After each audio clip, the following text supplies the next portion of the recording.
discussed, we're not human beings, we're beings being human.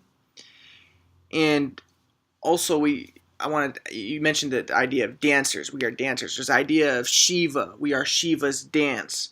But you talk about, are we humans? There's that song, Are We Humans or Are We Dancers? What does this mean, Grandpa? Yeah, well, what occurred to me when I was listening to that song, are we humans or are we the dancer? I don't remember the Are we song. humans or are we dancer? Yeah, and it occurred to me that, for example, strings are dancing in formations that give the appearance of being subatomic particles, quarks.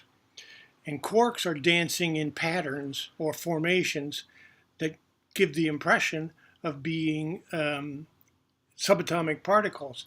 The protons, neutrons, and electrons are dancing in patterns that give the appearance of being atoms.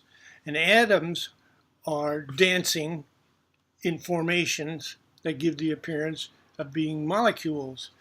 Molecules are dancing in patterns or formations that give the appearance of being organs and cells. And cells are dancing in patterns that give the appearance of being organs, and organs are dancing in patterns. So everything is a dance.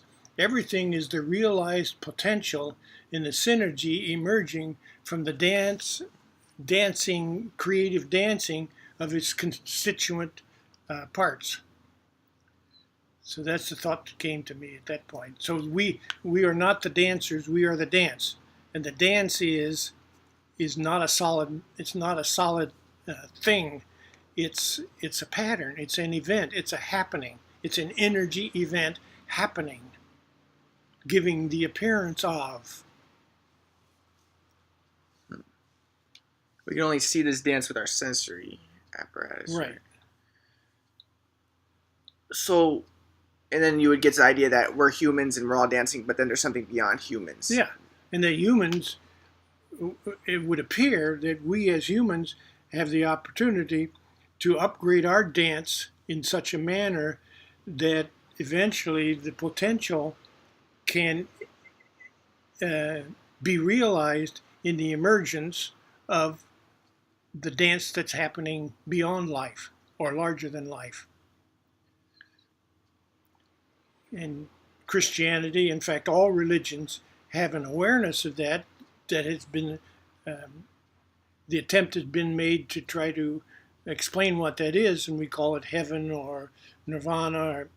There are all kinds of attempts to describe what that is. And just like cells don't have the wherewithal to become aware of what's happening beyond the cellular level, or atoms don't have the capacity to be aware of what's happening on the cellular level, we don't have the capacity to become aware. The only thing we have capacity for is the possibility that there is a dance larger than life.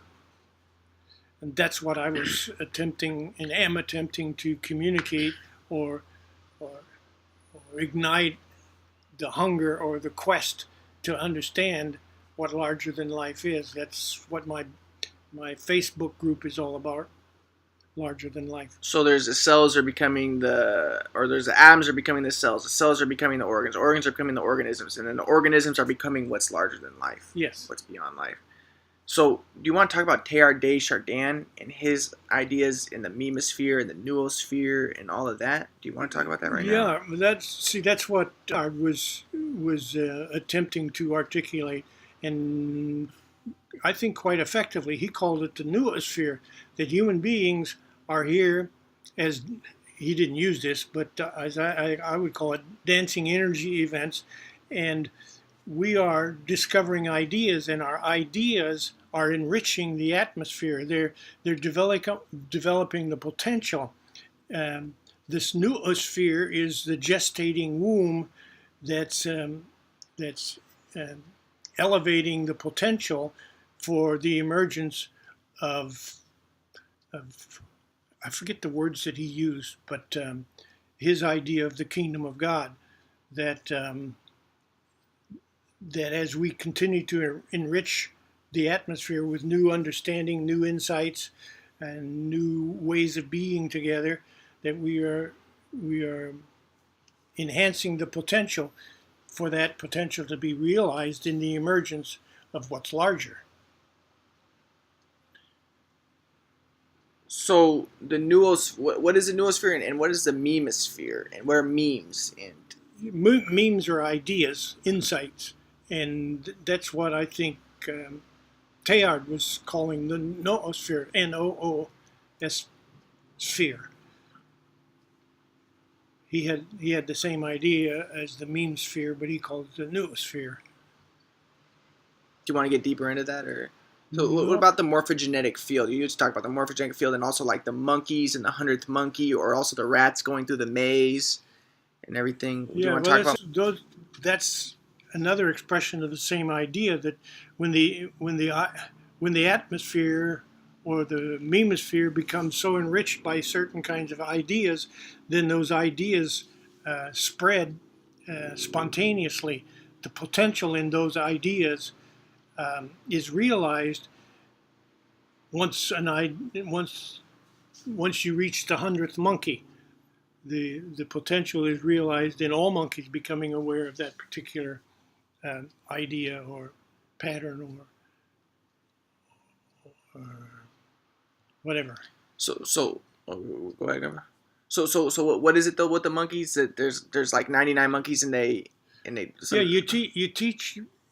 So the story goes, you teach a monkey a certain thing to do, and then you teach more and more monkeys. And once you teach 99 monkeys, if you teach the 100th, then all monkeys become aware of that. You don't have to teach them. It just becomes, it's a morphogenetic field. They all participate in that field, that noosphere, that meme sphere. wait. So are you saying that the 100th monkey doesn't even need to be taught it? He will Well, yeah. Once you teach the 100th monkey, then everybody, then all all the monkeys. monkeys understand Yeah, it.